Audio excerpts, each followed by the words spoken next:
నీ అమ్మ ఈ గ్లింప్స్ ఏంట్రా ఎలా ఉంది? నేనైతే ఈ రేంజ్ కాకి మాస్ అయితే అస్సలు ఎక్స్పెక్ట్ చేయలేదు. ఏంటి ఒక క్యారెక్టర్ ని ఇంట్రడ్యూస్ చేయడానికి ఈ రేంజ్ కట్ట ఏంటి? ఒక కాకితో కూడా ఈ రేంజ్ ఎలివేషన్ ఇవ్వచ్చా? ఇంక ఇదంతా పక్కన పెడితే ఏంటి ఇదొక లంజా కొడుకు కథ.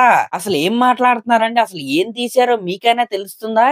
ఏంటి నిమిషంన్నర గ్లిమ్స్ లో ఇంత విధ్వంసమా? అసలు ఆ టాటూ అలా వెయ్యాలనే ఆలోచన ఎలా వచ్చిందన్న? అసలు ఆ లుక్స్ ఏంటి, ఆ డెడికేషన్ ఏంటి, ఆ మేక్ ఓవర్ ఏంటి, ఆ బాడీ లాంగ్వేజ్ ఏంటి? అసలు నిజంగా హ్యాట్స్ ఆఫ్ అన్న నాని అన్న, నిజంగా గట్స్ ఉండాలి ఇలాంటి క్యారెక్టర్ ఒప్పుకోవాలంటేనే. నాని అన్న ఒక ఇంటర్వ్యూలో అయితే చెప్పాడు, ప్యారడైజ్ సినిమాకి పిల్లలకి అసలు ఎంట్రీయే లేదని. అసలు ఆయన ఎందుకు అలా చెప్పాడు ఇప్పుడైతే అర్థమైంది. పిల్లలకు కాదనమాట, అసలు ఫ్యామిలీస్ అయితే ఈ సినిమా వైపు కూడా చూడకూడదు, అలా ఉంది గ్లిమ్స్ అయితే. మీరు ఇక్కడ గమనిస్తే కాకిని అయితే రిఫరెన్స్ గా అయితే తీసుకుని గ్లిమ్స్ లో అయితే ప్రెజెంట్ చేశారు. అంటే కాకిని మనం అన్ని బర్డ్స్ ని వెల్కమ్ చేసినట్టు కాకిని అయితే మనం అయితే వెల్కమ్ చేయము. అలాగే కాకి కనపడంగానే తోలేస్తాం కదా, అలాగే నాకు తెలిసి సినిమాలో కూడా అందరూ చీ కొడుతున్న ఒక డిప్రెస్డ్ గ్రూప్ అయితే ఉంటది. టీజర్ లో ఒక డైలాగ్ కూడా ఉంది, అమ్మ రొమ్ములో పాలు లేక రక్తం పోసి పెంచిన ఒక జాతి కథ అని. ఆ జాతిని రక్తం పోసి పెంచేదే వాళ్ళ నాయకుడు, ఆ నాయకుడే పెద్ద కాకి మన నాని అన్న. నిజంగా గ్లిమ్స్ అయితే నెక్స్ట్ లెవెల్ లో అయితే ఉంది. వీళ్ళు ఫస్ట్ నుంచి రా స్టేట్మెంట్ అంటున్నారంటే ఏదో అనుకున్నాం గానీ, ఇప్పుడు వీళ్ళు గ్లిమ్స్ లో చెప్పింది రా స్టేట్మెంట్ కాదనమాట, దాని అమ్మ స్టేట్మెంట్.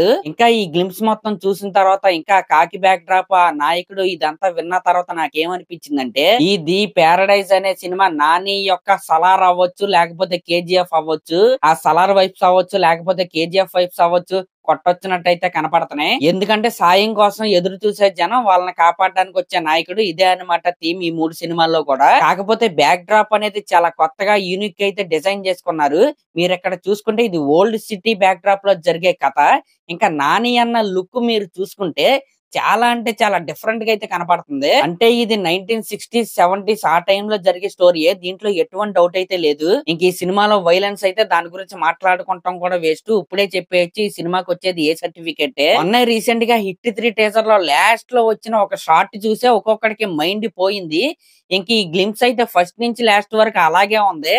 నిజంగా మామూలు మాస్ కాదనమాట. అనిరుద్ధ్ బ్యాక్గ్రౌండ్ స్కోర్ కావచ్చు, కలర్ గ్రేడింగ్ కావచ్చు, సినిమాటోగ్రఫీ కావచ్చు, దీని అమ్మ మామూలు హై ఇవ్వలేదు అసలు. నేను చెప్పేది ఏంటంటే హిట్ 3 సినిమా ఇప్పుడు May 1st అయితే రిలీజ్ అవుతుంది కదా, ఈ లోపు ఈ ప్యారడైజ్ సినిమా నుంచి ఒక్కటంటే ఒక్క పోస్టర్ కూడా రిలీజ్ చెయ్యొద్దు. ఎందుకంటే మామూలుగా లేదు అక్కడ. ఒక్క పోస్టర్ వచ్చినా సరే జనం అందరం హిట్ 3ని వదిలేసి ప్యారడైజ్ మీద పడిపోయే అవకాశం అయితే ఉంది. నిజం చెప్తున్నా, అసలు మామూలు హై ఇవ్వలేదు. హయ్యో హయ్యో హయ్యో హై అనమాట.